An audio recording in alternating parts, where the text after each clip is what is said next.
Yes sir, आपण live आहोत. Okay. नमस्कार. मी कराडहून पृथ्वीराज चव्हाण बोलतोय.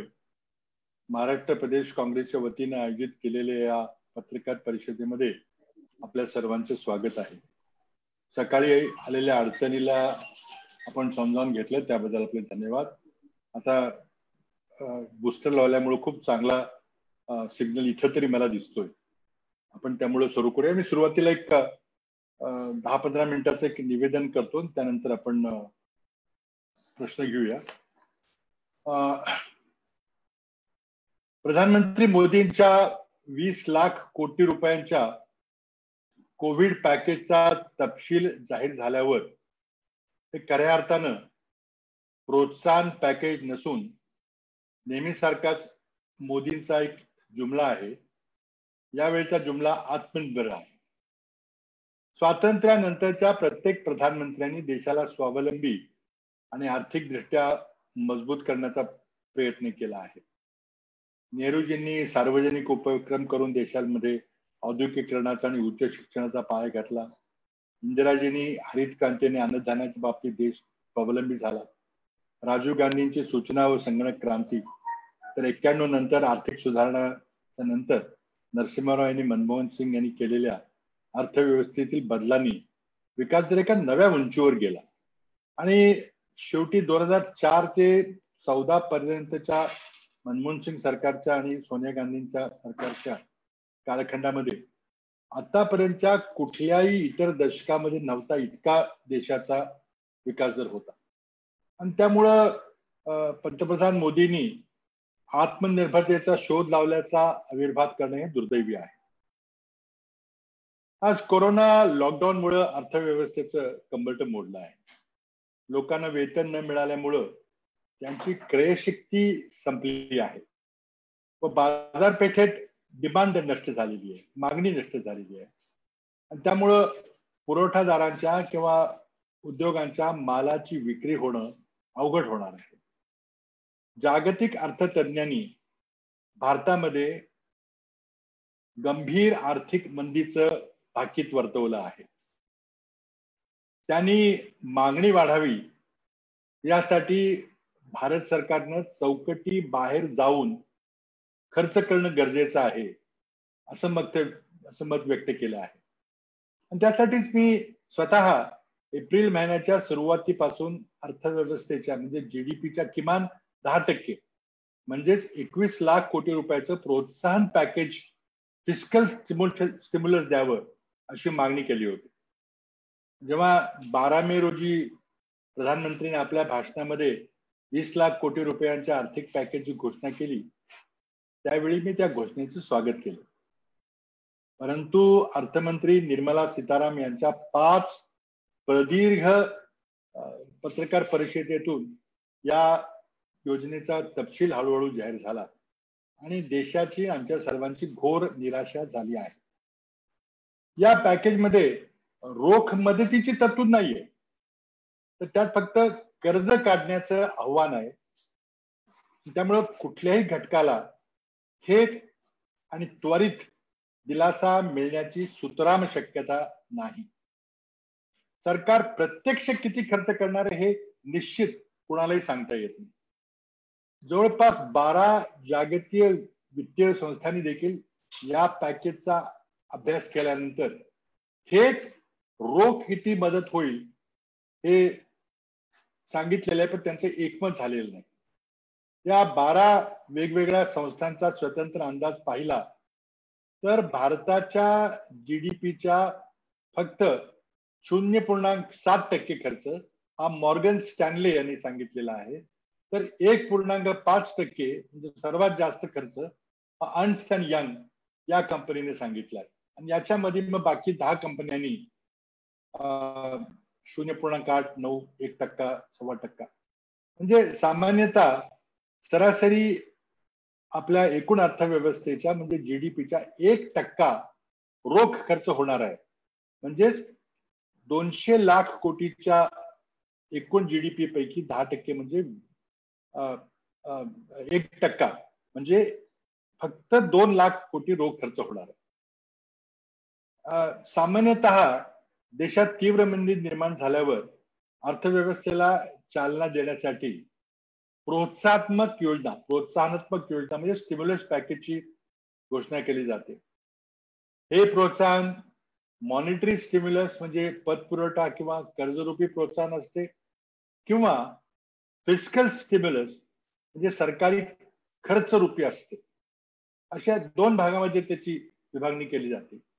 मोदींच्या या 20 लाखाच्या पॅकेजमध्ये 20 लाख कोटी पैकी फक्त 2 लाख कोटी थेट खर्च होणार आहे, तर सुमारे 18 ते 19 लाख कोटी रुपये हे कर्ज घेण्याचा सल्ला आहे. विविध क्षेत्रात पुढील 5 वर्षात पैसे खर्च करण्याची पंचवार्षिक योजना आहे. पण उद्योगांना आणि व्यापारी उपक्रमांना लॉकडाऊन मध्ये उत्पन्न नसल्यामुळे झालेला जो तोटा आहे, तो तोटा भरून काढण्याकरता कर्ज घेण्याचा सल्ला म्हणजे जखमेवर मीठ चोळण्याचा प्रकार. पण या तोट्यात गेलेल्या उपक्रमांना बँका नवीन कर्ज देणार नाहीत हे माहीत असल्यामुळं बँकांना आता विनातारण कर्ज देण्याची सक्ती करण्याचा उपाय शोधलाय. पण त्याला रिझर्व्ह बँकेची मान्यता आहे का? विनातारण कर्ज म्हणजे बँकिंग सिद्धांताच्या मुळावरच घाव आहे. आणि सध्याच्या परिस्थितीमध्ये विनातारण घेतलेल्या कर्जाची परतफेड होणार नाही, सर्वच्या सर्व कर्ज प्रकरणे एनपीए होतील आणि शेवटी मग माफ करावी लागतील. म्हणूनच सर्व पाश्चिमात्य देश थेट अनुदानाचा मार्ग स्वीकारतात. आता या वर्षीचा विकास दर किती असेल? आंतरराष्ट्रीय नाणेनिधीने काही महिन्यापूर्वी भारताची अर्थव्यवस्था 1.8% वाढेल असा अहवाल दिला होता. त्यांच्या मुख्य आर्थिक सल्लागार गीता गोपीनाथ यांचा तो रिपोर्ट आहे. परंतु 2 दिवसापूर्वी रिझर्व्ह बँकेने 2021 या आर्थिक वर्षामध्ये भारताचं उत्पन्न गेल्या वर्षीपेक्षा कमी असेल, म्हणजे आपला उणे विकास दर असेल सांगितलेलं. आणि त्याचबरोबर गोल्डमन सॅक्स या जगातील सर्वात मोठ्या आंतरराष्ट्रीय इन्व्हेस्टमेंट बँकेने सुरुवातीला काही महिनाभरापूर्वी भारताची अर्थव्यवस्था ही उणे 0.4% खाली जाईल असं भाकीत केलं होतं. पण गेल्या आठवड्यामध्ये गोल्डमन सॅक्सनं आपला अंदाज बदललेला आहे आणि 2021 या आर्थिक वर्षात भारताची अर्थव्यवस्था उणे 5% इतकी घसरेल असा निर्वाणीचा इशारा दिला आहे. आता 5%ची घसरण म्हणजे 200 लाख कोटीच्या अर्थव्यवस्थेमध्ये 10 लाख कोटीचं कमी उत्पन्न. यावर्षी उत्पन्न खरं म्हणजे 10 ते 15 लाख कोटींनी वाढायला पाहिजे होते, ते 10 लाख कोटींनी कमी होणार आहे. आणि त्यातच आपल्याला सर्वांना माहिती आहे की मोदी सरकारच्या नेतृत्वामध्ये कोरोना पूर्वीच्या सलग 7 तिमाहीमध्ये 7 क्वार्टर्समध्ये देशाच्या अर्थव्यवस्थेचा विकास दर 8%वरून 4.5% मुळातच खाली घसरला होता. आणि त्यामुळं या परिस्थितीमध्ये सरकारला नवे आर्थिक गणित मांडावे लागणार आहे. अर्थव्यवस्था पुन्हा सुरू करण्याची काळजी सर्वांनाच आहे. कारखान्यांना आपली सप्लाय चेन सुरू करायची आहे. उदाहरण घ्यायचं झालं तर मोटर वाहन उद्योगामध्ये देशभर पसरलेल्या छोट्या उद्योगाकडून शेकडो सुट्टे पाठ घ्यावे लागतात.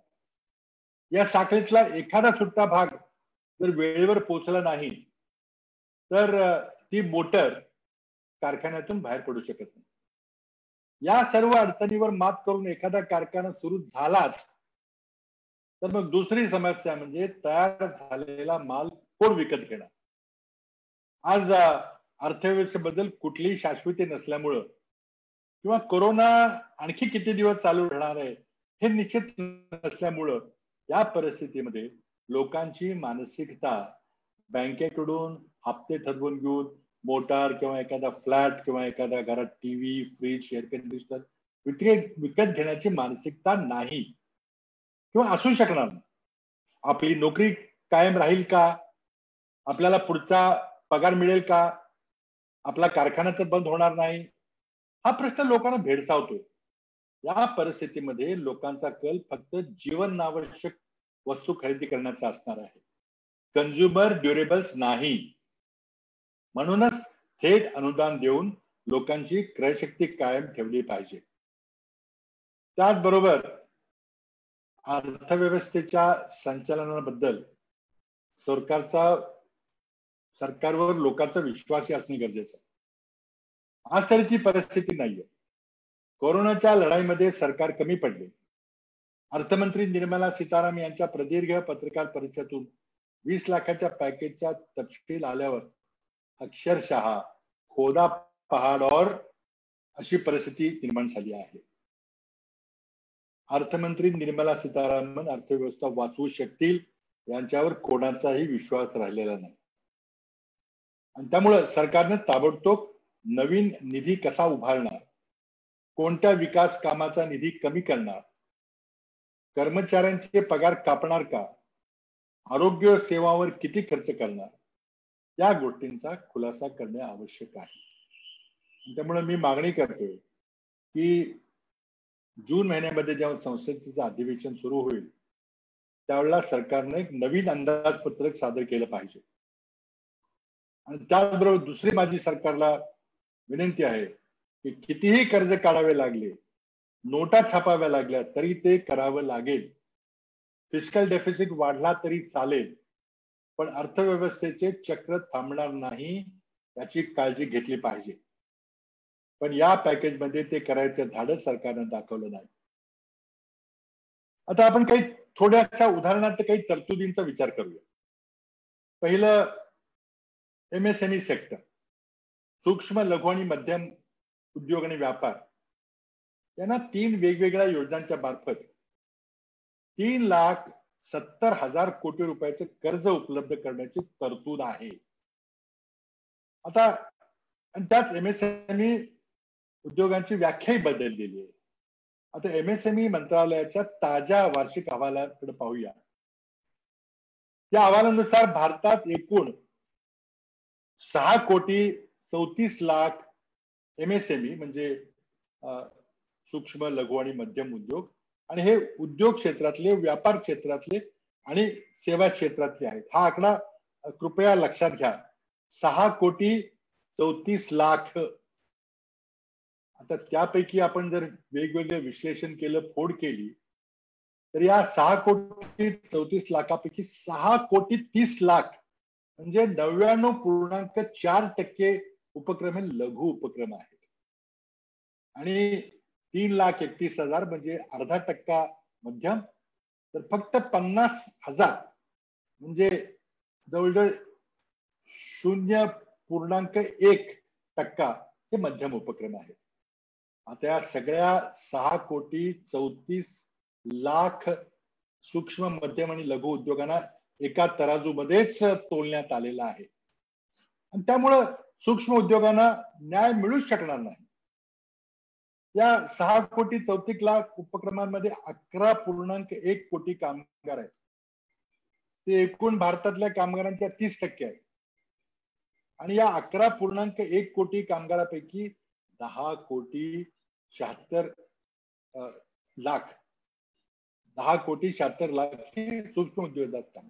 अर्थमंत्र्यांनी MSME साठी केलेल्या ज्या घोषणा आहेत त्याची 100 कोटीपर्यंत उलाढाल आले, आणि ज्याचं 25 कोटीपर्यंत थकबाकी असेल अशा उद्योगांना त्यांच्या कर्जाच्या 20% रक्कम म्हणजे जास्तीत जास्त 5 कोटीपर्यंत कर्ज मिळणार आहे. पण एक अट आहे की हे सगळे उद्योग स्टँडर्ड उद्योग असले पाहिजे, त्यांचं अकाउंट स्टँडर्ड पाहिजे, म्हणजे ते NPA नसले पाहिजे. आता हे सगळेच बहुतेक लोक NPA मध्ये गेलेले आहेत. आता निर्मला सीतारामन यांना स्टँडर्ड उद्योग आता कुठून मिळणार त्यांना? म्हणजे ही नुसती पोकळ घोषणाचा उपयोग कुणालाही एकाही लघु आणि मध्यम उपक्रमाला होणार नाही. आणि सूक्ष्म उद्योगांना त्यातनं वगळलेलंच आहे. म्हणजे फक्त 1% MSME करता ही घोषणा आहे, त्याचा उपयोग होणार नाही. आणि म्हणून MSME अशा प्रकारे वाट लावलेली. माझी मागणी आहे की या 6,34,00,000 उद्योगांच्या मध्ये सूक्ष्म लघु आणि मध्यम विभागणी आहे त्यामधील सूक्ष्म 6,30,00,000 सूक्ष्म उद्योगांना. कुठले सूक्ष्म उद्योग आहेत? एखादा झेरॉक्स मशीन, एखादा चहाचा स्टॉल आहे, एखादा इस्त्री करण्याचं दुकान कोणाचं आहे, तर एखाद्याचं हेअर कटिंग सलून आहे. हे सगळे सूक्ष्म उपक्रम आहेत. त्यांना तुम्ही न्याय दिलाय का तुम्ही? त्यांना 3 महिने यांना त्यांचं उत्पन्न झालेलं नाही, त्याची उपासमार व्हायला लागलेली आहे आणि त्यामुळे त्यांना रोख रक्कम आपण दिली पाहिजे अशी आमची मागणी आहे. पण त्यामध्ये काही तरतूद नाहीये. आता आणखीन उदाहरण घ्यायचं झालं तर ईपीएफ आणि टीडीएस बद्दल काही घोषणा आहेत. आता ईपीएफ मध्ये काही लोकांना थेट सरकार ईपीएफ भरणार आहे, प्रॉव्हिडंट फंड भरणार आहे, ही घोषणा योग्य आहे, स्वागतार्ह आहे. काहीतरी 2-2.5 हजार कोटी त्यातून लोकांना मिळणार. पण जे 2% दर कमी केलेला आहे ती चक्क फसवणूक आहे. त्यामध्ये कर्मचाऱ्यांना त्यांच्या अकाउंटमध्ये जे पीएफ मालक जमा करतात 12%, आता 10% करतील. म्हणजे कर्मचाऱ्यांच्या खिशातले 2% काढून ते मालकांना दिलेले आहेत. त्याचा निषेध केला पाहिजे, ही माझी मागणी आहे की 2% कामगारांचे जे आपण कमी भरणार आहे ते सरकारने भरले पाहिजे आणि 2% मग मालकांना द्यायचे असेल तर द्या. आता त्यामध्ये 6,750 कोटीची तरतूद आहे. पण मला यामध्ये नम्रपणे सांगायचं की तुम्ही 2% कमी करण्यापेक्षा 4% दोघांचे कमी केले असते, नोकऱ्यांचे आणि 4% कापले असते, तर आणखी 6,000 म्हणजे 12-13 हजार मालकांना मिळाले असते. ही योजना अतिशय चुकीची आहे. कामगाराच्या वतीनं हे 2% कापलेले पैसे सरकारने भरले पाहिजेत अशी माझी मागणी आहे. आता मनरेगा यामध्ये दुसरी एक मागणी आहे त्याआधी की वीज उद्योगांना 90,000 कोटी ची तरलता देणार आहे, लिक्विडिटी देणार असा शब्द शब्द आहे. लिक्विडिटी, तरलता काय करणार आहे सरकार? तर केंद्र सरकारच्या मालकीच्या 2 वित्तीय कंपन्या आहेत वीज खात्यातल्या, रुरल इलेक्ट्रिसिटी कॉर्पोरेशन REC आणि पॉवर फायनान्स कॉर्पोरेशन PFC. या दोघांना बाजारातून 50,000 कोटी उभे करायचे आणि त्यांनी राज्यांच्या वितरण कंपन्यांना कर्ज रूपाने द्यायचे.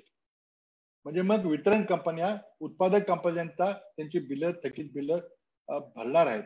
पण यामध्ये अट आहे, राज्य सरकारनं जर थक हमी दिली तर. आज कुठलं राज्य सरकार किंवा महाराष्ट्र सरकार वितरण कंपन्यांना थक हमी देऊ शकेल का? त्यामुळे ही 90,000ची घोषणा, ही कर्जाची घोषणा बोगस आहे, काही उपयोग होणार नाही. आता आपण मनरेगाकडे येऊया. संबंध पॅकेजमध्ये मनरेगाला 40,000 कोटी रुपयांनी वाढवलेलं आहे. ही एकमेव योजना गरिबांना त्वरित फायदा देणारी आहे. मला आठवण करून द्यायची पंतप्रधानांना की या मनरेगा योजनेची लोकसभेमध्ये प्रधानमंत्र्यांनी खिल्ली उडवली होती. तो व्हिडिओ काढून आपण पहा.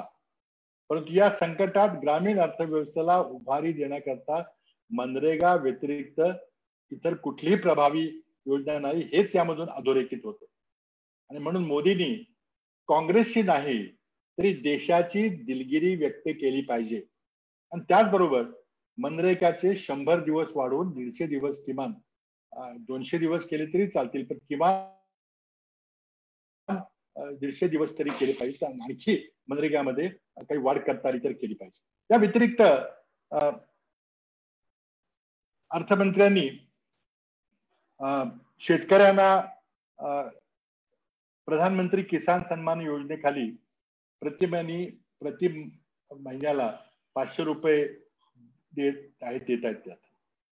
याच्या व्यतिरिक्त शेतकऱ्यांना किसान क्रेडिट कार्डच्या माध्यमातून 2 कोटी रुपये, तर नाबार्ड अंतर्गत 30,000 कोटीचं पॅकेज दिले, पण ते कर्जाचं पॅकेज आहे.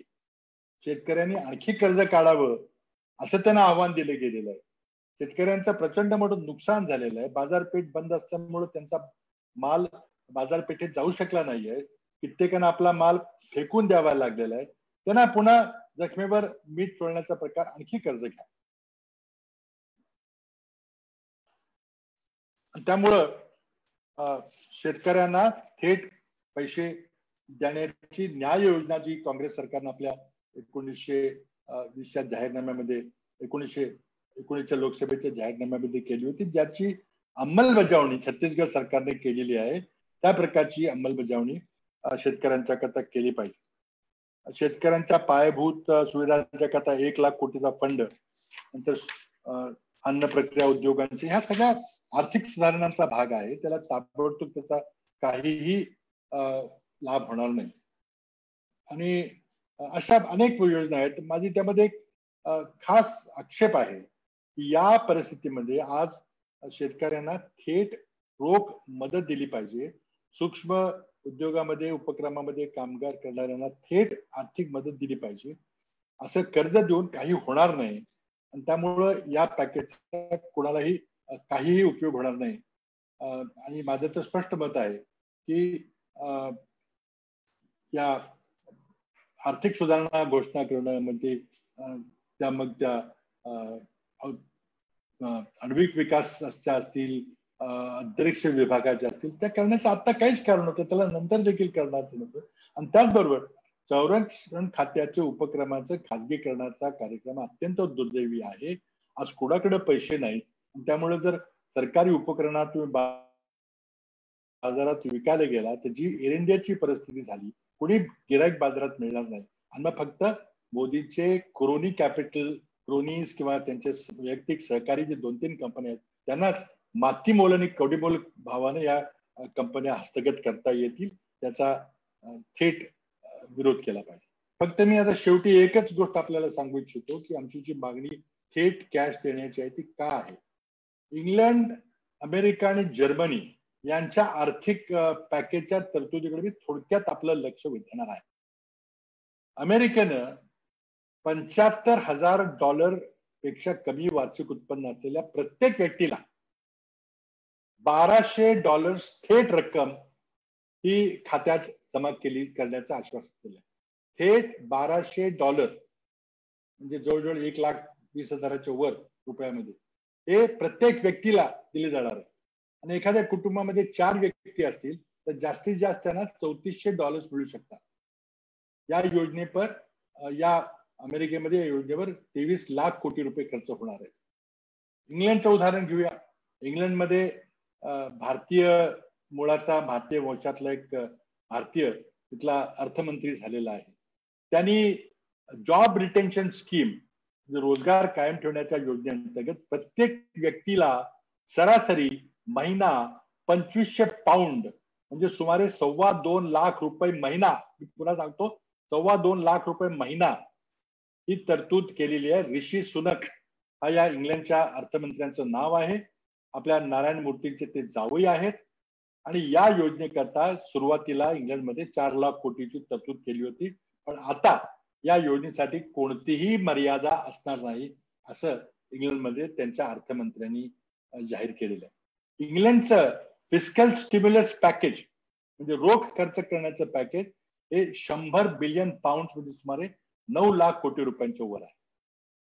जर्मनीमध्ये शॉर्ट टाइम वर्क या कार्यक्रमाखाली कामगारांच्या 60% पगार या योजनेअंतर्गत सरकार मार्फत दिला जातो.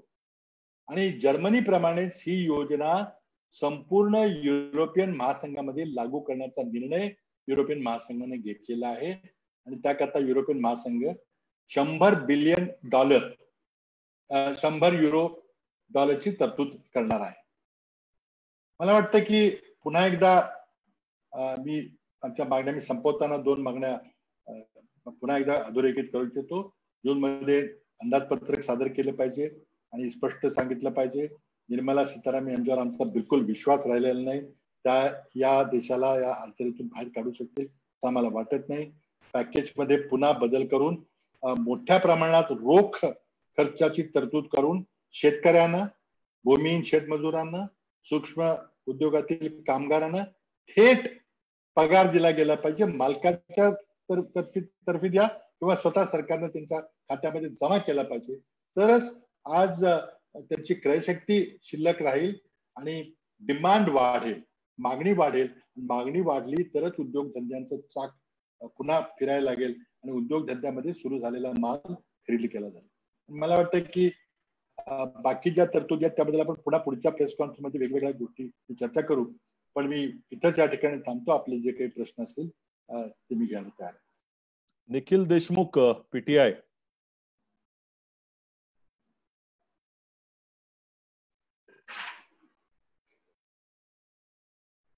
त्याआधी मी प्रेस नोट आपल्या सगळ्यांना मी एक मिनिट निखिल, त्याआधी मी प्रेस नोट आपल्याला सगळ्यांना मी एक अर्ध्या तासात पाठवून देईन, मी संपल्याबरोबर लगेच. त्यामुळे काही लिहून घेतलं नाही तरी चालेल.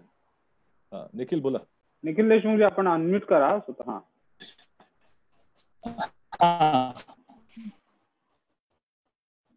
सिग्नल. निखिल बोला. बहुतेक त्यांचं नेटवर्क, त्यांच्याकडे नेटवर्कचं. आपण दुसरा घेऊया का पुढचं? अतुल कुलकर्णी ना घ्या.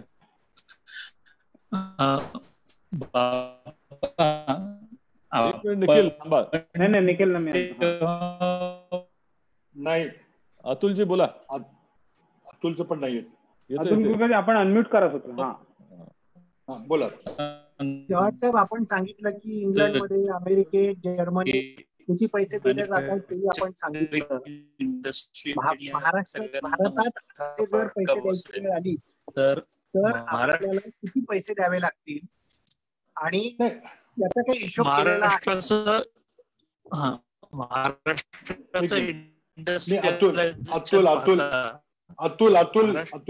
अतुल कुलकर्णीच्या प्रश्नाचं उत्तर देतोय मी, कृपा करून.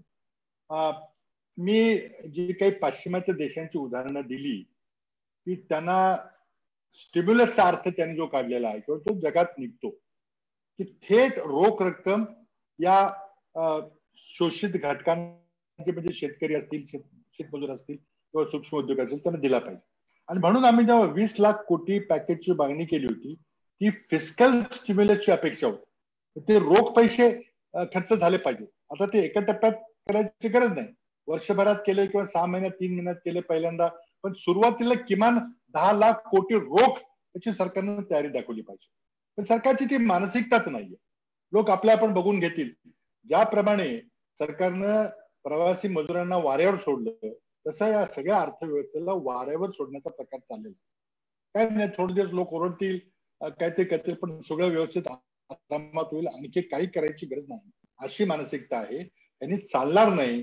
आपल्याला माझी मागणी 20 लाख कोटीची रोख खर्चाची आहे वर्षभरामध्ये, तर काहीतरी तुम्ही सुरुवात तरी करा. 10 लाख कोटीनी तरी करा प्रत्येकानं.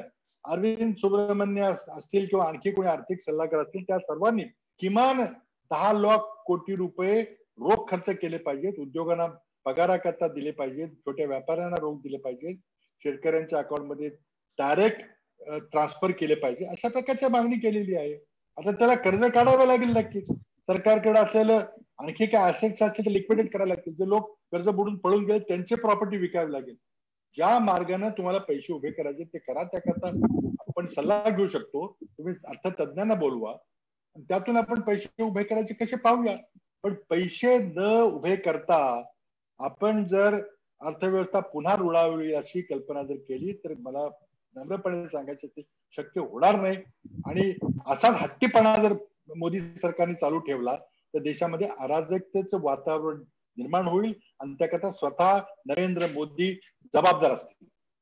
तर माझा मुद्दा एवढाच आहे त्याच्यातला की आपण रोजगार करणारे लोक असतील, नोकरी करणारे असतील किंवा शेतकरी किंवा सूक्ष्म उद्योजकांना आपण थेट रोख रक्कम दिली पाहिजे असं म्हणता. असं जर द्यायचं ठरवलं तर सरकारवर किती बोजा येऊ शकतो केंद्र सरकारवर, याचा काही आपण यामध्ये आहे का? नाही, अंदाज म्हणून मी काय पहिल्यापासून मी 20 लाख कोटी रुपयाची जी रक्कम म्हणत होतो आणि बऱ्याच इतर अर्थतज्ञांनी 10 लाख कोटीची चर्चा केली. त्यामध्ये आपण काय रक्कम ठरवू ना, हे गणित काय फार अवघड नाहीये. देशामध्ये 13 लाख शेतकरी आहेत. देशामध्ये मी आता सांगितल्याप्रमाणे 11 कोटी सूक्ष्म आणि लघु उद्योगातले कर्मचारी आहेत. त्यांना आपण किती द्यायचे? इंग्लंडमध्ये त्यांच्या पगाराच्या 80% दिले. आपण 50% देऊ शकतो का? 60% देऊ शकतो का? कुठेतरी तुम्ही गणित करायला बसा ना. आणि तुमची मानसिकता असली पाहिजे. तुम्हाला वाटतं की आपण खाजगी कंपन्यांच्या किंवा खाजगी शेतकऱ्याला उचलून पैसे देणं म्हणजे आपण काहीतरी महाघोर पातक केल्यासारखं आहे. ही मानसिकता बदला बाबा. ते आज छत्तीसगड सरकारने न्याय योजना, ज्याची कल्पना राहुल गांधींनी आपल्या जाहीरनाम्यात 2019 केली होती ती सुरू केलेली आहे ना. रोख पैसे देण्याचा अभाव आहे. सरकारने आज नाही म्हटलं तरी तुम्ही गॅस सिलेंडरला पैसे देताय, महिलांना 500 रुपये टाकताय, म्हणजे तुम्ही करताय ना. पण तुम्ही जे करताय ते अतिशय तुटपुंज आहे. निखिल देशमुखांचं बाबा त्यांचं कनेक्शन नाही आहे, पण त्यांनी एक प्रश्न पाठवलाय. त्यांचं असं म्हणणं आहे की what would be the impact of the crisis on Maharashtra as we are being most industrialise state, especially in manufacturing as well as engineering section? There are two things.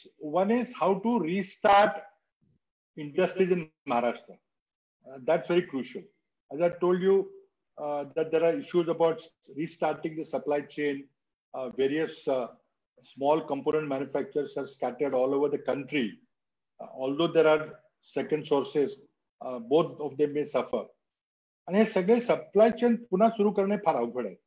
पण सप्लाय चेन सुरू झाल्यानंतर पुढचा प्रश्न मला जास्त मोठा गंभीर वाटतो की अनावश्यक गोष्टी किंवा ज्या जीवनावश्यक वस्तू नाहीत त्या वस्तू विकत घेण्याची मानसिकता आज समाजामध्ये आहे का? आपण रोज बाहेर फिरतो, आपण स्वतःही एका दृष्टीने कंझ्युमर आहोत, ग्राहक आहोत. काय परिस्थिती आहे आज? कुणालाच पुढे काय होणार याची शाश्वती नाहीये. कोरोना मे अखेरपर्यंत राहील, जून अखेरपर्यंत राहील, डिसेंबर 31 पर्यंत राहील, कधीपर्यंत वॅक्सिन येईल, वॅक्सिन संपल्याशिवाय कोरोनाला सगळे सांगतात की आपल्याला कोरोना बरोबर जगायची सवय लागली पाहिजे. माझ्या ज्या कंपनीमध्ये मी काम करतो ती कंपनी राहील का? आज एखादा मालकानं आपलं दिवाळ काढून दुकान बंद केलं तर माझं काय होणार? आज कन्स्ट्रक्शन सेक्टर सुरू करायचा प्रयत्न आहे. सगळे माणसं कन्स्ट्रक्शन सेक्टर मधली ज्या आपल्या गावी परत गेली येतील का? आले आणि समजा तो आपण कन्स्ट्रक्शन पुन्हा सुरू केलं तर जे फ्लॅट तयार होतील, जे सदनिका तयार होतील त्या घेण्याकरता लोक पुढे येतील का? म्हणून आणखी कर्ज काढायची मानसिकता समाजाची आहे का? त्याचा सरकारने गंभीर विचार केला पाहिजे. आज सरकारची मानसिकता आहे की नाही काय हरकत नाही, आपण कर्ज दिलं की लोक कर्ज घेतील. मला नम्रपणे मी त्या मताशी पूर्णपणे असहमत आहे.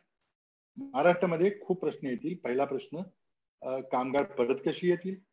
आता काही जण म्हणतात की आम्ही लगेच महाराष्ट्रातल्या दुसऱ्या लोकांना ट्रेन करू, तर सोपं नाही येते. पण सगळ्यात मोठी गोष्ट आहे की डिमांड कोलॅप्स झालेली आहे. म्हणजे डिमांड पुन्हा चालू केल्याशिवाय सप्लाय होणार नाही, ही माझी सर्वात मोठी भीती आहे, पर्टिक्युलरली महाराष्ट्रासारख्या इंडस्ट्रियलाइज्ड इकॉनॉमी. विवेक भावसारजी, अनम्यूट करा स्वतःला तुम्ही. बाबा नमस्कार. नमस्कार बाबा, माझा एक प्रश्न महाराष्ट्रासाठी आहे. महाराष्ट्रामध्ये जीएसटी कलेक्शन अत्यंत घसरलं आहे, 700 कोटीच्या आसपास आलंय. आपलं फिस्कल डिफिसिट 1.5 लाख कोटीच्या आसपास जाणार आहे. आपल्याकडे एक समिती नेमली होती वरिष्ठ सनदी अधिकाऱ्यांची. त्या समितीने जीडीपीच्या 5% लोन घ्यावं अशी शिफारस केली आहे. काय परिस्थिती महाराष्ट्रामध्ये, किती आपल्याला कर्ज घ्यावं लागेल की जेणेकरून आपली इकॉनॉमी पुन्हा रुळावर येईल? असं आहे की कर्ज तर घ्यावंच लागेल आणि निर्मला सीतारामन त्या पॅकेजमध्ये तिने आणखी 2% कर्ज घ्यायची लिमिट वाढवलेली आहे, पण त्यामध्ये कंडिशन्स आहेत. फक्त 0.5% मोकळं घेत आहे. अडचण काय होणार आहे? त्याला भारत सरकार देखील कर्ज घेण्याच्या बाजारात उतरणार आहे आणि भारत सरकार जर कर्ज घ्यायला लागलं तर मग राज्यांना कर्ज घेताना अधिक व्याज द्यावं लागणार आहे, मिळालं तरी. म्हणजे हे काही फार सोपं नाहीये. त्यामुळे कर्ज घेण्याचं मेकॅनिझम, कर्ज घेण्याचा प्लॅन, कुठल्या महिन्यात किती कर्ज घ्यायचं सगळ्यांनी बसून ठरवला पाहिजे. विशेषतः रिझर्व्ह बँकेने बसून ठरवलं पाहिजे आणि मग कर्ज काढायची परवानगी दिली पाहिजे. पण आपल्याला एक्सपेंडिचर कॉम्प्रेशन करावं लागेल, खर्चावर मर्यादा आणाव्या लागतील आणि दुर्दैवानं काही खर्च, उदाहरणार्थ पगार, पेन्शन आणि काढलेल्या कर्जावरचं व्याज हे काही कमी करता येणार नाही. हे महाराष्ट्रामध्ये 55% खर्च आहे.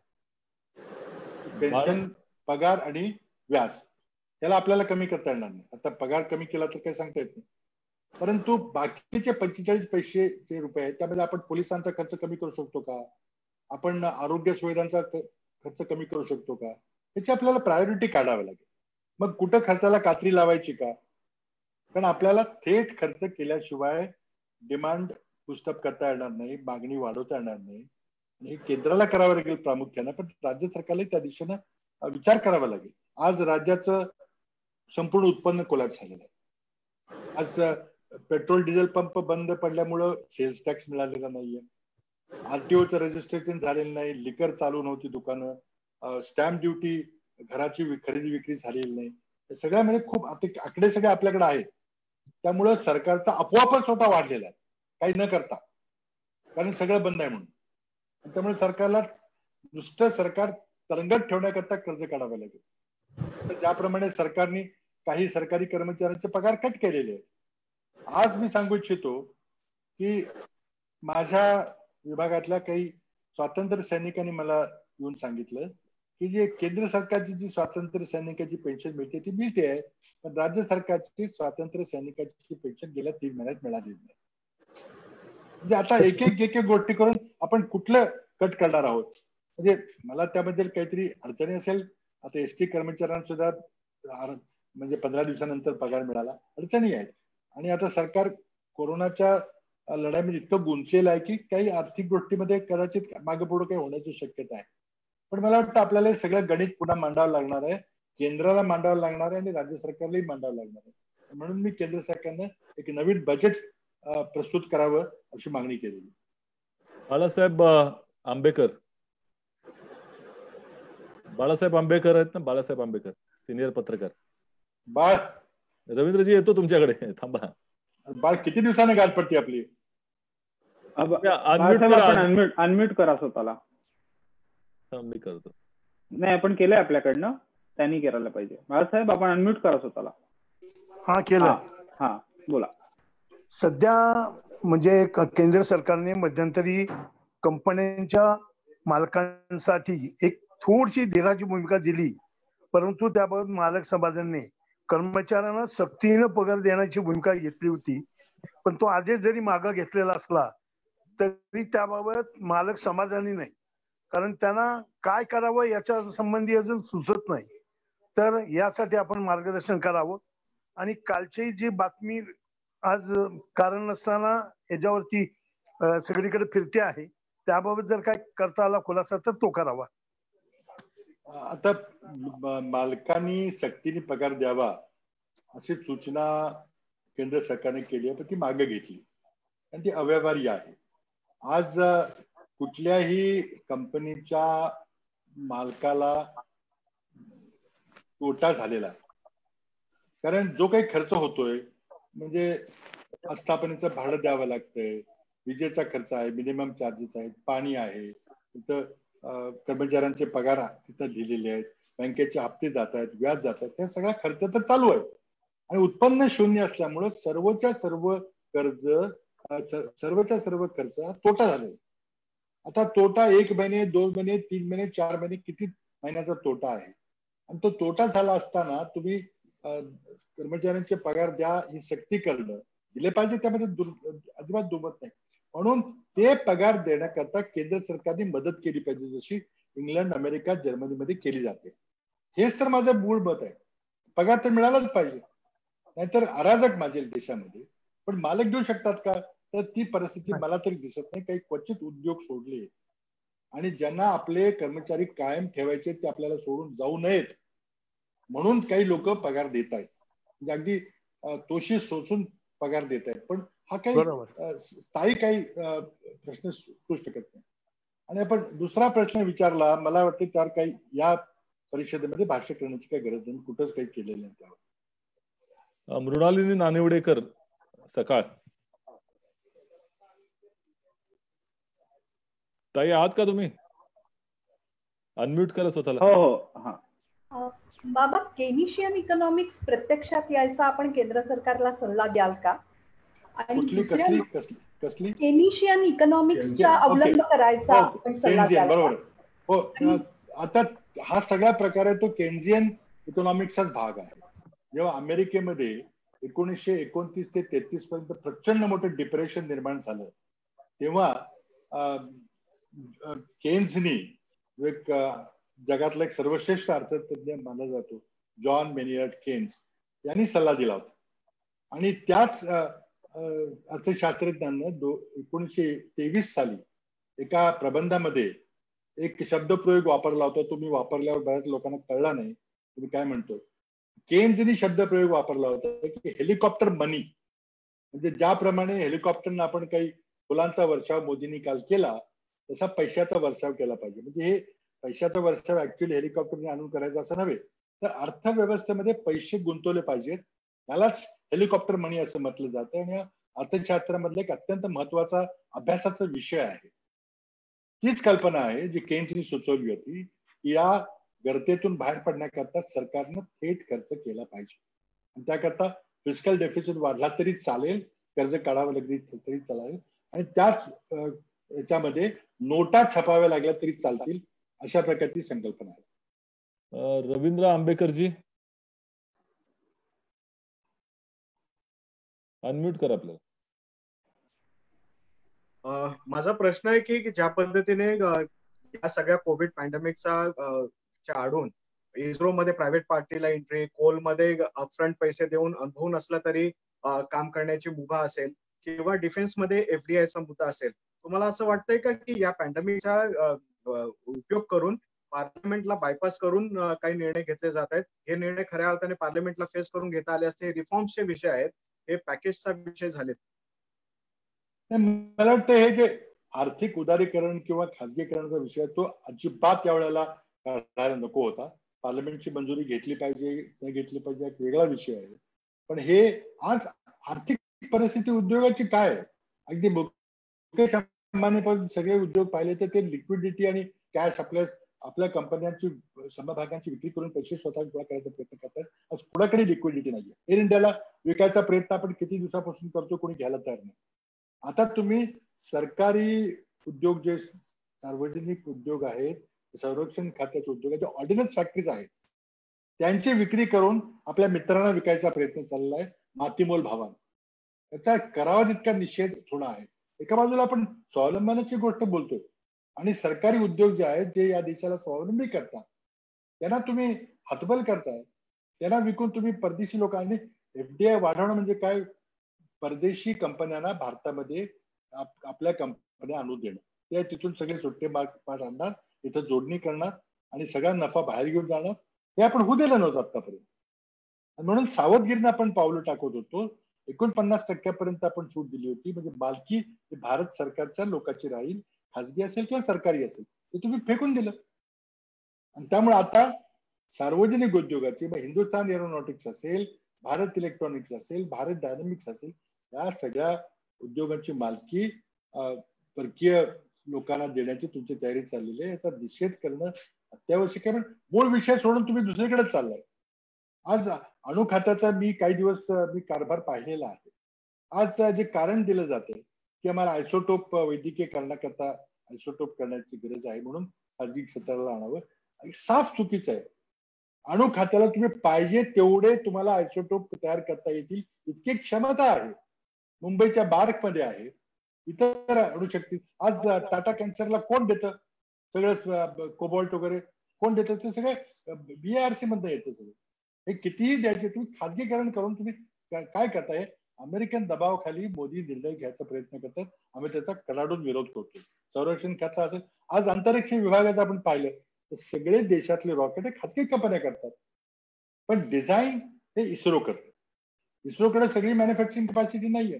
आज वालचंद इंडस्ट्री करतात, आज LNT करते. त्या सगळ्या कंपन्या, अनेक कंपन्या आहेत, ह्या सगळ्या कंपन्या खाजगी क्षेत्रातल्या करतात, पण डिझाईन, सुपरविजन, मॅनेजमेंट हे सरकारी मालकीचे, आणि ते मला वाटतं त्यामध्ये बदल करण्याची काही गरज नाही. प्रमोद चुनचुनवारजी,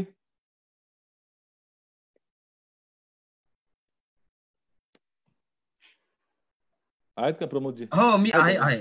आलं का आवाज? येतोय आवाज? हो येतो. बाबा, एक प्रश्न असा की विरोधी पक्षनेते देवेंद्र फडणवीस यांनी अशी मागणी केली आहे की महाराष्ट्र, आता केंद्राने पॅकेज दिलंय, महाराष्ट्राने पण 50,000 कोटीचं पॅकेज द्यावं, नुसतं केंद्राकडे बोट दाखवू नये, महाराष्ट्र सरकारची पण काही जबाबदारी आहे. त्याच्यावर आपली काय? मला वाटतं हे हास्यास्पद आहे, त्यामुळे हसावं का रडावं मला समजत नाही. देवेंद्रजींनी तर बजेटवर आणि अर्थ खात्यावर पुस्तक लिहिलेलं आहे. त्यांना सगळे बजेटचं कागदपत्र येतात, अधिकृत येतात, माहिती आहे. आणि महाराष्ट्र सरकारला उत्पन्नाचे किती स्रोत राहिले हे त्यांना सगळ्यांना माहिती आहे. त्यामुळे त्यांनी पॅकेज द्यावं, कुठून द्यावं, कुठं कट करावं, काय करावं हे सुचवलं तर जरा बरं होईल. मला वाटतं या प्रकारचं पॅकेज हे कुठलेही राज्य सरकार कधीही देत नाही. अगदी इतर देशांचं उदाहरण आपण जरी घेतलं बघा, पहिल्यांदा केंद्राला पॅकेज दिलं पाहिजे. पहिल्यांदा शेतकऱ्यांच्या खिशात, भूमिहीन शेतमजुरांच्या खिशात, सूक्ष्म लघु उद्योगांच्या खात्यात, पावभाजी विकणारा माणूस आहे त्याला किती पैसे मिळणार आहेत. आम्ही एखादा बार्बर शॉप आहे, एखाद्याचं धोबी छोटा लघु उद्योग दुकान आहे, कोणी झेरॉक्स चालवतंय, त्यांना तुम्ही किती पैसे देणार हे सांगा ना. आणि हे महाराष्ट्र सरकारला देता येणार नाही, ते केंद्र सरकारला द्यावे लागतील. कारण तुम्ही जीएसटी आणल्यानंतर महाराष्ट्र सरकारचे सर्व उत्पन्नाचे स्रोत काढून घेतलेले ते सगळे केंद्राकडे दिलेले. देवेंद्रजींना चांगलं माहिती आहे. आता मला वाटतं राजकारणाकरता फक्त आपण मागणी केली तर हरकत नाही. मग आपण आता मुंबई महापालिका किती पॅकेज देईल हे विचारलं पाहिजे, मग नागपूर महापालिका किती पॅकेज देईल ते विचारलं पाहिजे, तर तुमची मूलची ग्रामपंचायत किती पॅकेज देईल हे विचार केला पाहिजे. हे पॅकेजचा विषय फक्त केंद्र सरकारने द्यायचा आहे त्याला. कारण केंद्र सरकारला नोटा छापता येतात, केंद्र सरकारला सोनं आपल्याकडे असलेलं त्याचं लिलाव करता येतो, घेता येतं. बरेचशा मार्ग केंद्र सरकारकडे आहेत जे राज्य सरकारकडे नाही. सुनील काळे, TV9.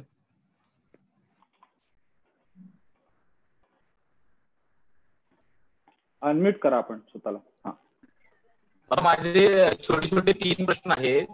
एक तर काय त्या पद्धतीनं रेल्वेच्या मुद्द्यांवरून पियुष गोयल असे म्हणाले की 1 तासामध्ये तुम्ही यादी द्या. म्हणजे कशा पद्धतीने बघता रेल्वेच्या मुद्द्यावरती की श्रमिकांची जी ट्रेन आहे त्या मुद्द्यावरती केंद्र सरकार कुठेतरी अडचणी आणण्याचा विचार करतंय. दुसरा मुद्दा की योगी आदित्यनाथ म्हणतात की महाराष्ट्रामध्ये परप्रांतीय मजुरांचा जो त्यांची वागणूक जी आहे ती त्यांना नीट मिळाली नाही महाराष्ट्र सरकारकडून. आणि तिसरा प्रश्न असा आहे की ज्या पद्धतीनं तुमचं एक ऑडिओ क्लिप आहे तर त्यामध्ये तुम्ही थोडस नाराज आहात का या सरकारवर राज्यातल्या? 3 छोटे प्रश्न आहेत. 3 मुद्दे आहेत. पहिल्यांदा पियुष गोयल यांनी तर खरं म्हणजे रेल्वेचं वेळापत्रक पूर्ववत करायला पाहिजे होतं. जे बंद करायचं ते आपण केलं, कोरोनामध्ये बंद केलं. पण आता तुम्ही जे सांगताय की यादी दिली तर यादी द्या, 1 तासापूर्वी दिली होती बा पुन्हा 1 तासानंतर द्या, आपण सगळा तो वार्तालाप ऐकला. हे रेल्वे मंत्र्यांना शोभा देतं का? प्रधानमंत्र्यांनी त्यांना काहीतरी समज दिली पाहिजे. आज महाराष्ट्रामध्ये फार मोठी संख्येची कोरोनाची वाढ झालेली, का झाली ती? त्या प्रश्नाकडे आपण येऊया. आज 11 मार्चला WHO हा पॅन्डेमिक जाहीर केला आणि पॅन्डेमिक जाहीर केल्यानंतर तब्बल 25 तारखेला आपण देशात लॉकडाऊन केला. आता या 14 दिवसामध्ये केंद्र सरकारने काय पूर्वतयारी केली होती? मायग्रेंटला आणण्याकरता काही रेल्वेची व्यवस्था केली होती का? आधीच जर काही व्यवस्था केली असती, मुंबई विमानतळ आपण बंद का नाही केलं? या कालावधीमध्ये मुंबई विमानतळामध्ये लाखो पॅसेंजर परदेशातून आले, कोरोना घेऊन आले, त्यांचं आपण क्वारंटाईन केलं का? ही केंद्रीय स्वास्थ्य मंत्रालयाची, आरोग्य मंत्रालयाची आणि विमान वाहतूक मंत्रालयाची जबाबदारी नाही का?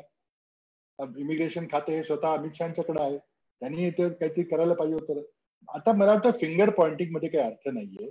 खरं म्हणजे पियुष गोयल यांनी एक दिलगिरी व्यक्त केली पाहिजे की रेल्वे पूर्ववत टाइम टेबल प्रमाणे चालू करता येत नाही, कारण अडचणी असतील आणि म्हणून आम्ही काही ठराविक वेळेवर करतोय रेल्वे. का नाही तुम्ही सुरू करत रेल्वे सगळ्या पूर्ववत? पुन्हा 85% आम्ही पैसे देतोय आणि 15% तुम्ही कशाला वाद घालताय?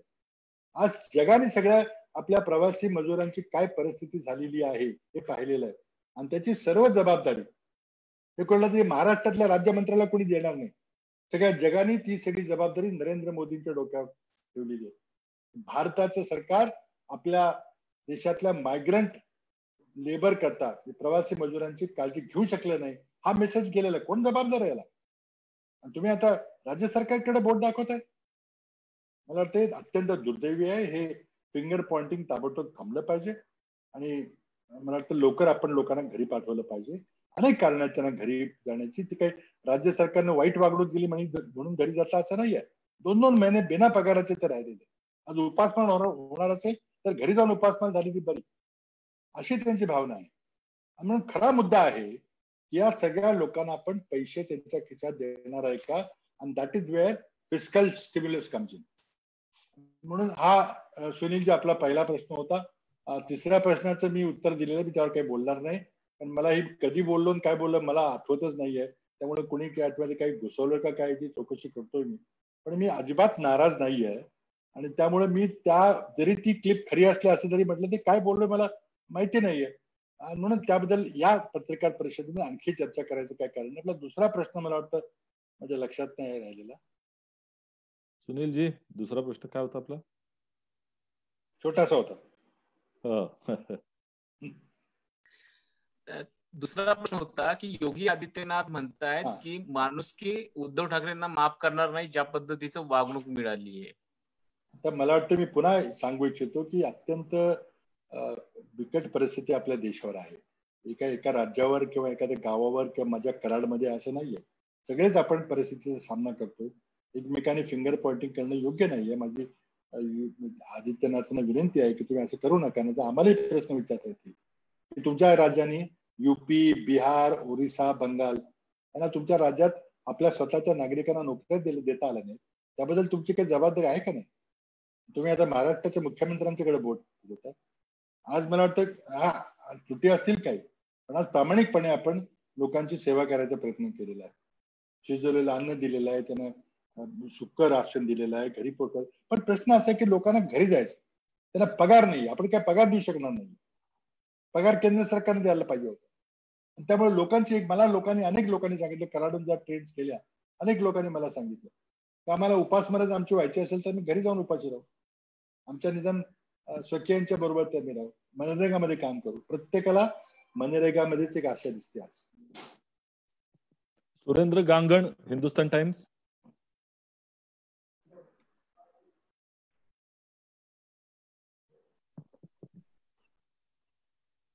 नमस्कार. तुम्ही फिस्कल स्टिम्युलसचं म्हणताय, पण काय काय काय ऐकून आलं? हा, येतोय का आवाज? येतोय का? येतो, पण जरा पहिला नाही ऐकून. आपण फिस्कल स्टिम्युलसचं म्हणताय, पण आपली अर्थव्यवस्था आहे ती डेफिसिट मध्ये आहे. ग्रोथ रेट जो आहे तो दरवर्षी कमी होतोय. आता तुम्ही म्हणालात की 5% तो जीडीपी घसरण्याची शक्यता आहे, मायनस मध्ये जाण्याची शक्यता आहे. आणि मार्केटमध्ये लिक्विडिटी अवेलेबिलिटी पण नाहीये. मग समजा केंद्र सरकारने असं ठरवलं, तुम्ही म्हणता त्याप्रमाणे, की 10 लाख कोटीचं एक डायरेक्ट फिस्कल स्टिम्युलस द्यायचं जर ठरवलं, तर पैसा येणार कुठून? काय वाटतं तुम्हाला? नाही, पैसा कुठून येणार याची आपल्याला चर्चा करावी लागेल. सरकारकडे अनेक मार्ग आहेत. त्यामध्ये नोटा छापायचा मार्ग आहे, त्यामध्ये म्हणजेच कर्ज काढायचा. नोटा छापायचा म्हणजेच कर्ज काढायचा मार्ग आहे. फिस्कल डेफिसिट वाढवता येतो. प्रत्येक देश हे करायचा प्रयत्न करतो.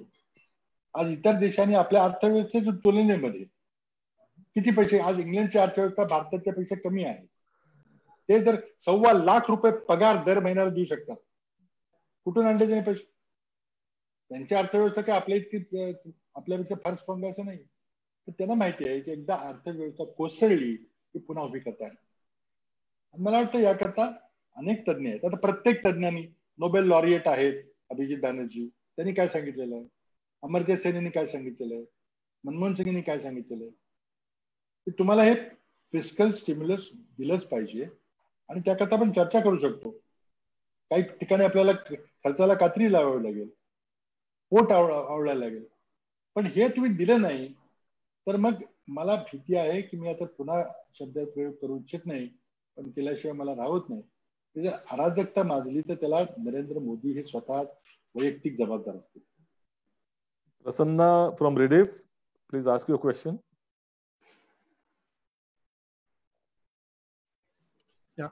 Mrs. Chavan, while you rightly said that state governments cannot print notes, could you tell us what, depending on whatever is the power that state governments have as far as the financial responsibilities are concerned, what package or what money could they offer to the people in the state? And second question is, do you think the Congress at the national level has failed to expose, as you say, the hollowness of the financial package announced by the finance minister?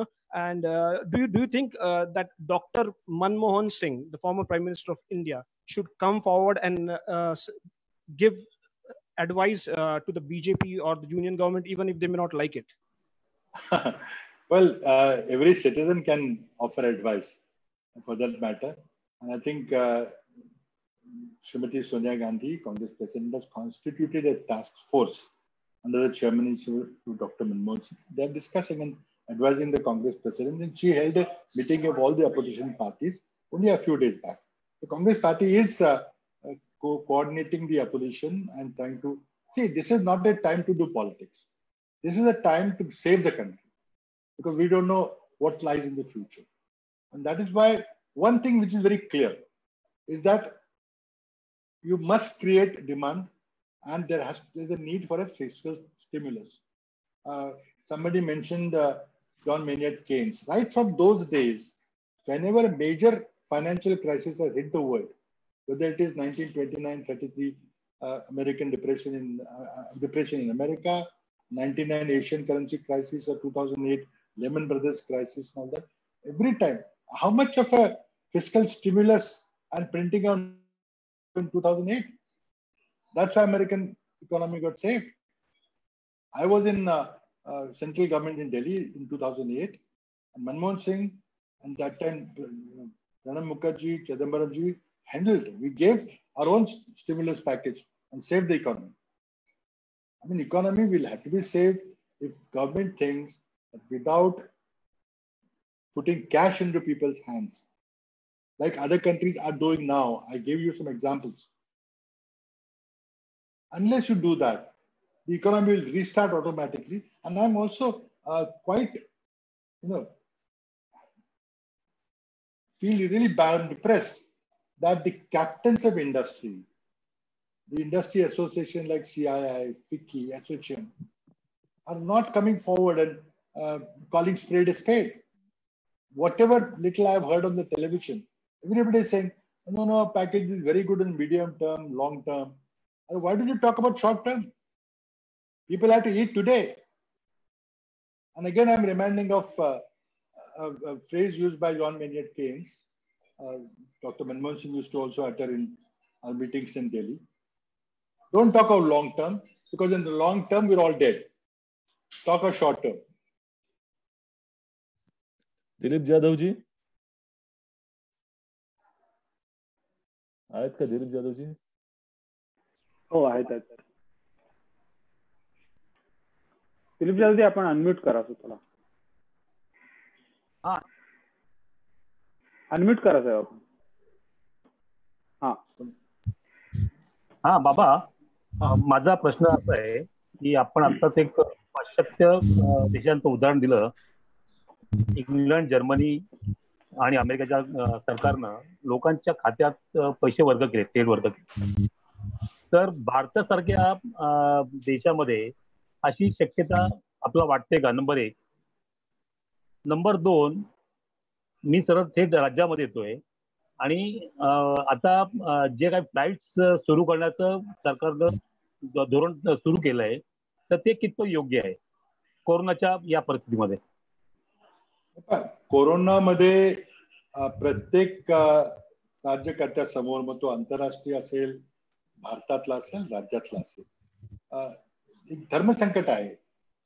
Live or लाईव्हलीहुड्स, जीव वाचवायचे की रोजगार वाचवायचे, लोकांना वाचवायचं का रोजगार पुन्हा सुरू करायचं. त्यामध्ये काही चुका होणं अपरिहार्य आहे, पण त्या कमीत कमी चुका व्हाव्यात आणि त्या झालेल्या चुका फार महागात पडू नयेत, याचा सर्वांनी प्रयत्न करणं आवश्यक आहे. आज लोकांना घरी जायचंय, नाहीतर लोक काय करतात आपण पाहिलं. 1200 किलोमीटर सायकलवरून एक मुलगी जाते, ऍक्सिडेंट होतात. औरंगाबादचा ऍक्सिडेंट असेल किंवा युपी मधले ऍक्सिडेंट असतील. आपली सरकारची जबाबदारी आहे की लोकांना घरी पोहोचवलं पाहिजे. ते पोहोचवत असताना रोगाचा प्रसार कमीत कमी होईल, क्वारंटाईन करून किंवा योग्य ती सुरक्षा बाळगून आपण पोहोचवलं पाहिजे, करणं गरजेचं आहे. आज विमानाने देखील आपण आंतरराष्ट्रीय विमानसेवा सुरू केलेली आहे. त्यांना आधी तपासता येतं, आल्यानंतर तपासता येतं, आल्यानंतर क्वारंटाईन करता येतं. पण आपण बिलकुल जर बंद ठेवलं तर त्याचा स्फोट होण्याची शक्यता आहे. आपण पाहिलेलं आहे बऱ्याच ठिकाणी. त्यामुळे मला वाटतं की विमानसेवा हळूहळू आणि सर्व अटी शर्ती पाळून सुरू केली पाहिजे. ते आता करायचा सरकार प्रयत्न करतंय.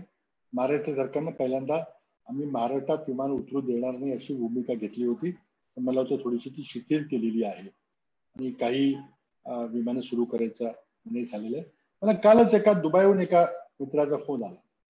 दुबईमध्ये महाराष्ट्रातले 9,500 लोकांनी तिथल्या कॉन्सुलेटमध्ये आपली नावं रजिस्टर केलेली आहेत. त्यांना मुंबईला पुण्याला यायचं.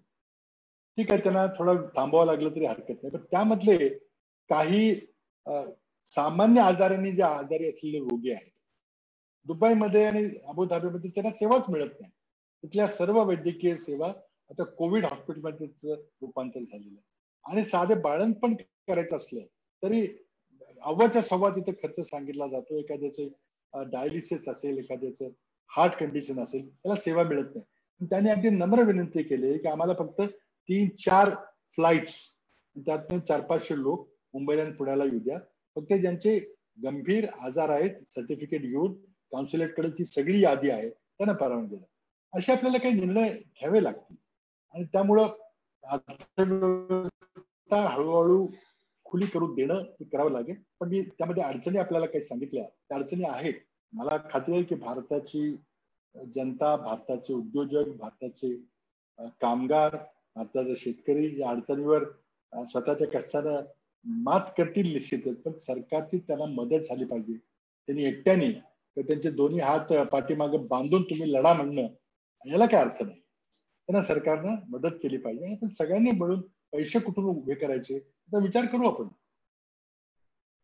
आपण आता शेवटचे 2 प्रश्न घेऊ. आदिती ठाकूर आहेत का बघा जरा, त्यांचा मगापासून हात वरती होता. नहीं है बहुतेक. राजन मिश्रा जी कुछ प्रश्न पूछना था आपको. हाँ राजन मिश्रा जी अनम्यूट कीजिए आपको खुद को.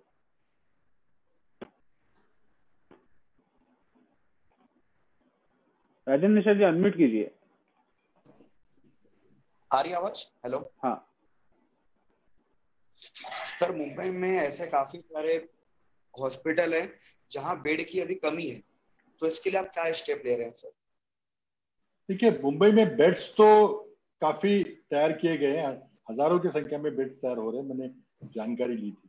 दिक्कत आ रही है डॉक्टर्स और नर्सेस. एक बहुत दुर्भाग्यपूर्ण बात है कि कई सारी केरला के नर्सेस वापस गई है. शायद उनको यहाँ पे कुछ जो उनकी सुविधा चाहिए थी नहीं मिल सकती थी, इसलिए वापस गई है. अगर ये बीमारी ऐसी है, इसमें ना कोई ऑपरेशन करना है, ना कोई ब्रेन सर्जरी करनी है, यहाँ पे सिर्फ नर्स को एक डॉक्टर पे टेम्परेचर लेना या ब्लड प्रेशर चेक करना वगैरह ये चीजें करनी है. और नर्सेस नहीं रहेंगी तो सारी बिस्तर लगा के क्या करेंगे. तो अच्छा, दूसरे हमने एक सुझाव दिया था कि जो लोग अभी अभी रिटायर हुए हैं उनको वापस काम पे बुलाया जाए, चाहे नर्सेस हो चाहे डॉक्टर हो.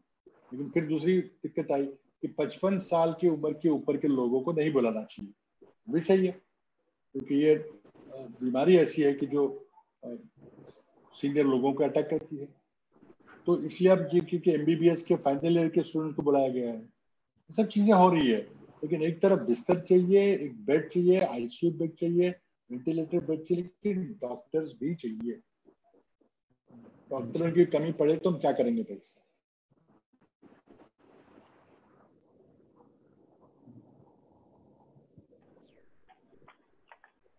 पुढचा घेऊया का? हाँ, Aarti Gargi. Thank you sir. Unmute कर. हो एक. हेलो. हाँ बोला बोला. हाँ. So my question is, first of all, Maharashtra government has accepted the proposal from the Kerala government to allow 100 of the doctors and nurses to come here and lend a supportive hand to Maharashtra government. Now this is first of all a fantastic move because Kerala has flattened the curve, almost managed to flatten the curve. The new cases that are coming in are from the incoming passengers who are coming in from trains and through the flights.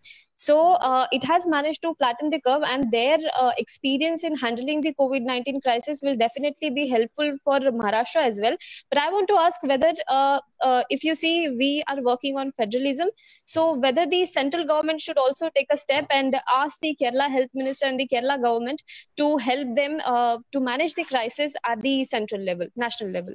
I think certainly experience of Kerala, particularly the Kerala's health minister, should be taken on board by central government. They should stand on formality, which party the government belongs to. It's a national crisis.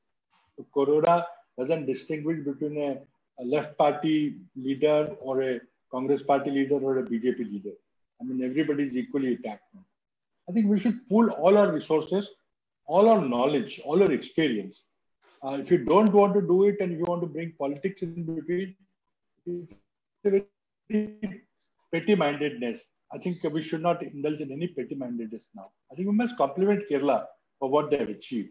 And I think there is an issue about nurses going to Kerala. I think if they want to come back, Maharashtra government should immediately make arrangements for their flights for coming back and all that. We should be in touch with the Kerala government. Nikhil Deshmukh जी, आपला पुन्हा प्रश्न आहे.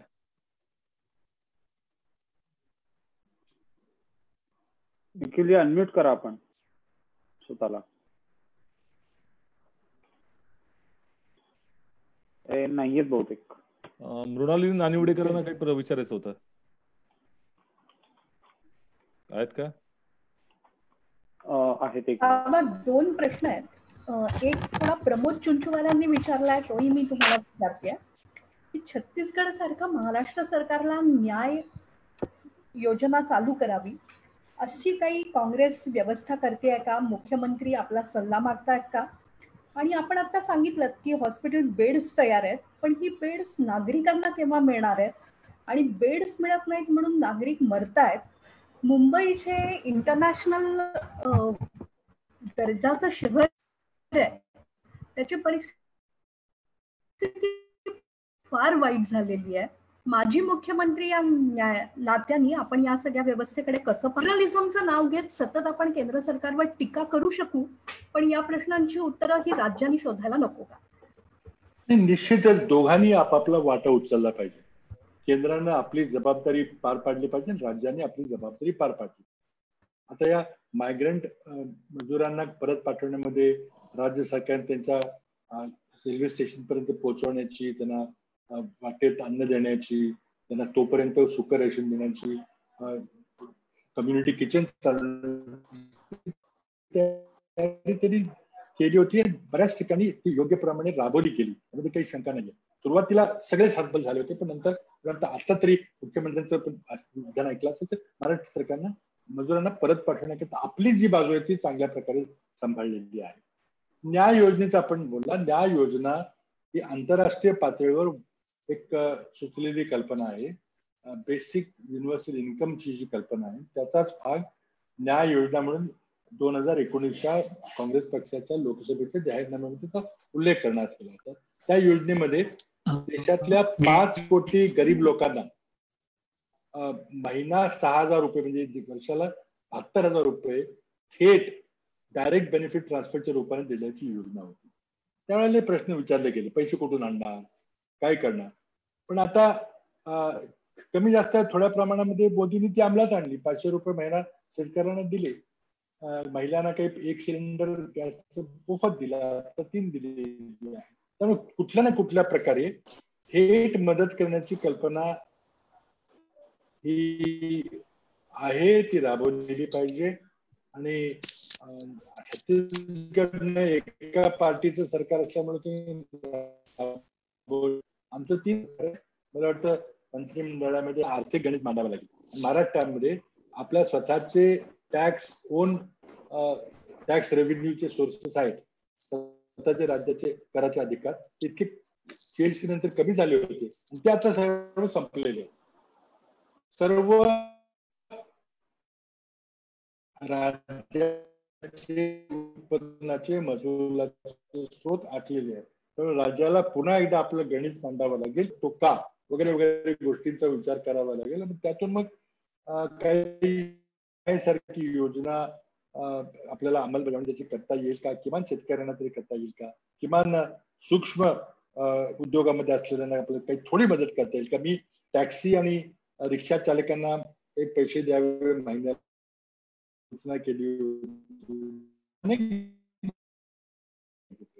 पण आता ते गणित आपल्याला करून पाहावं लागेल. परिस्थिती फार बिकट आहे. कुणालाही जर वाटत असेल की लगेच आता काही दिवसांमध्ये परिस्थिती पूर्वजन्य होतील ते शक्य होणार नाही. कोरोना किती दिवस चालायचा तो चालेल, कोरोना बरोबर आपल्याला राहावं लागेल, पण आर्थिक परिस्थिती ही अत्यंत काळजीपूर्वक हाताळण्याची गोष्ट आहे. आणि मला वाटतं फेडरलिझमचा अर्थ असा आहे की आपापली जबाबदारी आपापली प्रत्येकानं आपली उचलली पाहिजे. केंद्राची जबाबदारी केंद्राने उचलली पाहिजे आणि राज्यानं आपली जबाबदारी उचलली पाहिजे आणि त्या फिंगर पॉइंटिंग थांबलं पाहिजे. तुम्ही हे केलं, मी हे केलं. काल जे पियुष गोयल यांनी जी वक्तव्य केली किंवा भाजपच्या वतीने वक्तव्य करण्यात आली ती दुर्दैवी होती, त्याचं काही कारण नव्हतं. शेवटचे 2 प्रश्न आपण घेऊया. प्रमोदजी, तुम्हाला विचारायचं आहे का काही? प्रमोद चुनचुनवारजी काय विचार? नाही, मला वाटते मृणालताईंनी माझा प्रश्न विचारलाय. हा, त्याला ठीक आहे, ठीक आहे. तोच प्रश्न माझा होता. निखिल देशमुख आहेत का? डिस्कनेक्ट झाले दिसत आहेत. शेवटचं मग अतुल कुलकर्णी साहेब, आपण आता शेवटचा प्रश्न विचारा. सांगता. काल ज्या पद्धतीने पियुष गोयल यांनी पहिलं ट्विट केलं की तुम्ही यादी द्या, आम्ही ट्रेन देतो, नंतर 1 तासांनी परत ट्विट केलं आणि सांगितलं की अजून यादी आलेली नाही. या सगळ्या प्रकारावर राज्य सरकारने जो खुलासा करणं अपेक्षित होतं की आम्ही किती याद्या कोणत्या राज्यांकडे दिलेल्या आहेत, कोणत्या राज्याकडून त्या क्लिअर होऊन आलेल्या नाहीत, किती लोकांची तुमच्याकडे वेटिंग लिस्ट आहे, असं सरकारने आता 4:30 वाजलेत आतापर्यंत काहीही कळवलेलं नाही माध्यमांना. ते मग कुठेतरी पियुष गोयल म्हणतायत ते खरं आहे की काय, अशी परिस्थिती आहे की वस्तुस्थिती काय आहे?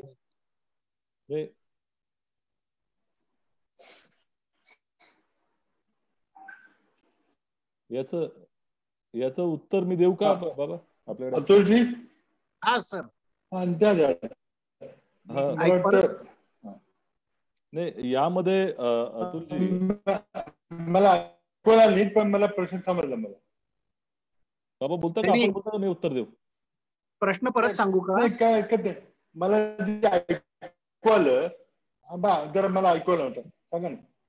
नाही, प्रश्न असा आहे की ज्या पद्धतीने पियुष गोयल यांनी काल ट्विट केलं आणि 1 तासाच्या आत यादी द्या, तुम्हाला 175 ट्रेन देतो असं सांगितलं. त्याच्यानंतर 1.5 तासांनी पुन्हा ट्विट केलं, 1-1.5 तास होऊन गेला, एकही यादी आम्हाला मिळालेली नाही असं सांगितलं. दरम्यानच्या काळात राज्य सरकार सातत्याने सांगत होतं की आम्ही केंद्राला याद्या दिल्यात, युपीला याद्या दिलेल्या आहेत. नेमक्या किती याद्या राज्य सरकारच्या कोणत्या राज्याकडे अप्रुव्हलसाठी पेंडिंग आहेत आणि किती लोक वेटिंग लिस्टवर आहेत महाराष्ट्रात, याची कुठलीही माहिती राज्य सरकार अजून देत नाही. याचा अर्थ असा होतो की पियुष गोयल जे म्हणतायत ते मान्य करावं लागेल. मग ते म्हणतात त्याच्या बोलण्यात तथ्य आहे, असा त्यातून अर्थ काढायचा का? मला वाटतं की ही लहान मुलांसारखं भांडण्यात काही अर्थ नाहीये. हे एक राज्य सरकार, केंद्र सरकार, इतर राज्य यांनी सगळे क्लोज युजर प्रूव्ह करून कम्प्युटरवर आपण या याद्या जर एकमेकाला दिल्या, त्याची जास्त वाच्यता न करता, तर आपल्याला एका क्षणांतामध्ये आपल्याला एकमेकाची बातचीत करता येते. जी जाहीर चर्चा करणं, आम्हाला हे मिळालं नाही, आम्हाला ते मिळालं नाही, आणि फिंगर पॉइंटिंग करणं योग्य आहे का? आणि मला वाटतं की केंद्र सरकारचे मंत्री, ज्येष्ठ मंत्री आहेत, त्यांची जबाबदारी आहे की आपण थोडीशी एक मोठ्या बंधूची भूमिका घेऊन त्यामध्ये सांभाळून घेतलं पाहिजे. जर काही अडचण असेल तर लोकांना तर आपल्याला घरी पाठवायचं, कशाला तुम्ही मांडत बसलाय? बोला. मी थोडंसं त्याच्यामध्ये स्पष्टीकरण देतो, कारण थोडा डेटा आपल्याकडे आहे अवेलेबल आणि या पत्रकार परिषदेच्या माध्यमातून जाणं पण गरजेचं आहे लोकांसमोर. खऱ्या अर्थाने काल दुपारीच राज्य शासनाने 157 ट्रेनची यादी दिली होती यांच्याकडे, रेल्वे डिपार्टमेंटकडे.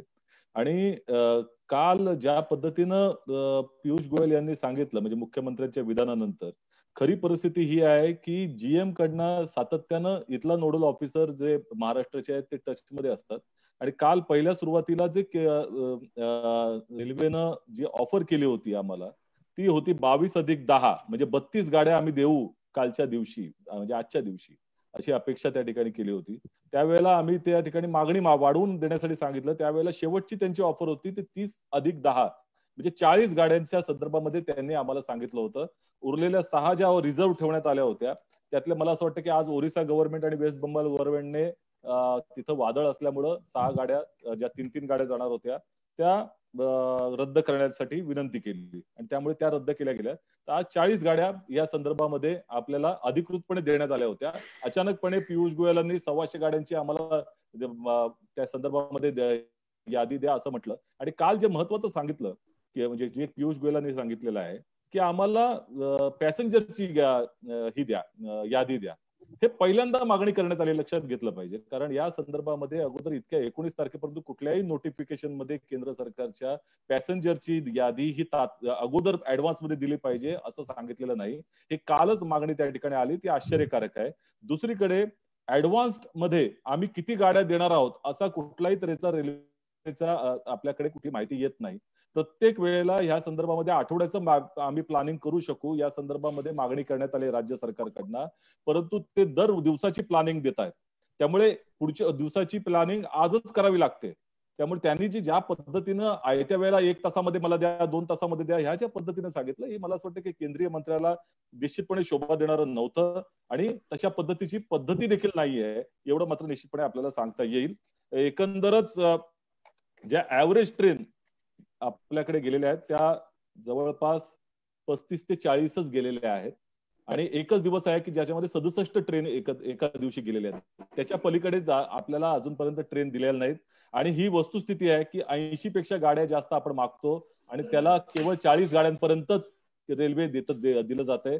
आणि सगळ्यात आमचा आरोप आहे आजच्या परिस्थितीमध्ये, तुम्ही वेस्टर्न रेल्वेची जर विचारणा केली तर 40 रेल्वे जर वेस्टर्न रेल्वे त्या ठिकाणी आम्हाला देत असेल, म्हणजे पूर्ण वेस्टर्न रेल्वे देत असेल, तर त्याच्यामध्ये गुजरातला 30 रेल्वे दिल्या जातात आणि 10च रेल्वे ह्या महाराष्ट्राला दिल्या जात आहेत. त्यामुळे त्याही तिकडे अन्याय हा राज्याकडे होतोय अशी परिस्थिती आहे. सचिनजी, आपण जर आजच्या डेटला किती ट्रेन ची यादी तुम्ही केली, मागणी केली, किती प्रवासी पेंडिंग आहे त्याचे जर डिटेल्स आम्हाला पाठवले तर बरं होईल.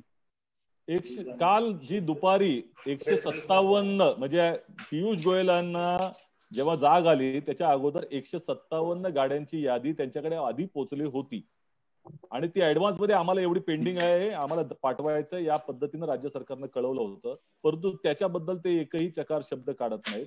आणि सगळ्यात महत्वाचं म्हणजे जो पियुष गोयलांची जबाबदारी, गेले 25 दिवस ते गायब होते धूमकेतू प्रमाणे, अचानकपणे ते उगवतात. त्यांनी 85% आम्ही जे केंद्र सरकारने जाहीर केलेला जो काही रेल्वे तिकिटाच्या संदर्भातला वाटा आहे, जो केंद्र सरकार उचलतोय या संदर्भात त्यांनी जो सांगितलं त्याचा आदेशाचं एक पत्र आम्हाला जर दाखवलं तर बरं होईल. 25 दिवस ते दाखवत नाहीत ना, सर्वोच्च न्यायालय दाखवत नाहीत, परंतु राज्याकडनं मात्र सूचित त्यांना आत्ताच पाहिजे, यादी आत्ताच पाहिजे. हा जो विरोधाभास आहे हा राजकारणाचा त्याच्यामध्ये वास येतो.